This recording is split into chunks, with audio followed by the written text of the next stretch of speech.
octobre, j'étais à l'école Les Seigneuries de Saint-Pierre-les-Béquets pour discuter avec deux enseignants en éducation physique à propos de la course que l'école offre aux élèves.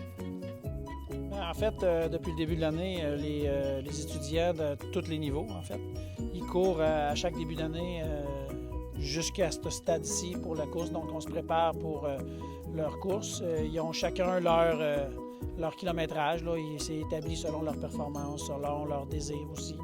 Puis, on calcule les temps depuis le début de l'année. Qu'est-ce que ça demande comme préparation en tant qu'enseignant? Bien, ce qui est plus difficile, c'est pas la course en tant que telle, c'est pas la préparation de la course, c'est toute la planification avec les élèves de tout ce qu'ils font, là, leurs 2 km, 4 km, les 6 km, les enregistrer, leur temps qu'on prend pour eux autres. Chaque élève a son temps, donc c'est son défi pour la course. Il y en a qui c'est de gagner, il y en a d'autres que c'est de battre leur temps personnel. Puis aussi, le reste, c'est tout les ministères des Transports, les papiers avec la ville, toutes ces choses-là qu'on a à faire. La préparation du terrain. Cette année, on a été chanceux, on a eu un bel automne. Il n'y a pas eu beaucoup de pluie. L'année passée, on y a goûté, puis on a tout préparé le terrain, des voyages de sable, de la gravelle et tout. Là. Donc, c'est à toutes les années à refaire un petit peu. Cette année, on a été chanceux et il fait beau là, en plus depuis 2-3 jours. Donc, notre piste est, je dirais, presque impeccable. C'est beaucoup de préparation de la piste. Là. Comme ce matin, on peinturer les racines, enlever les feuilles, couper un arbre qui était tombé. Donc, c'est plein de choses comme ça dans le sentier, dans le bois qu'il faut préparer. J'imagine qu'il y a des jeunes qu'il faut motiver à faire ces courses-là? Oui, il y en a qui c'est des motivés. Il y en a quelques-uns en secondaire 1, 2, là, très motivés, qui vont la faire, pas de problème. Il y en a d'autres un peu moins motivés.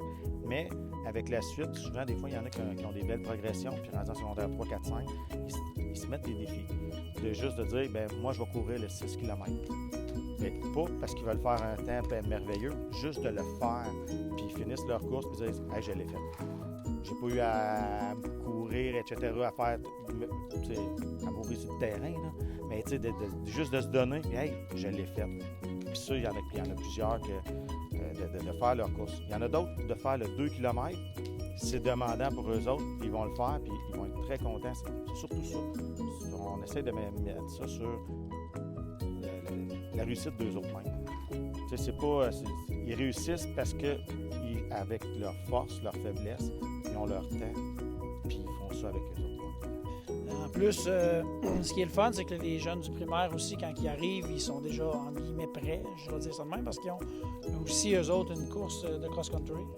Moi, j'étais au primaire avant avec Mario, puis c'est nous qui l'organisions avant. Là. Fait que pour nous, c'est une belle réussite. C'est un bel accomplissement pour la plupart des élèves.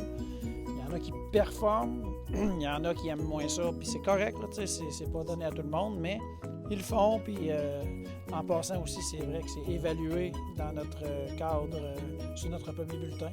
Donc, ça fait partie de l'évaluation de l'éducation physique. C'est un atout de plus qu'on a un peu pour les motiver, pour leur faire faire, mais de la façon qu'on amène ça, c'est vraiment personnel à eux, c'est leur temps personnel. Donc, une personne qui arrive dans les derniers pourrait avoir un très bon résultat aussi. Là, fait que c'est vraiment relié à eux autres. Fait que c'est le principe.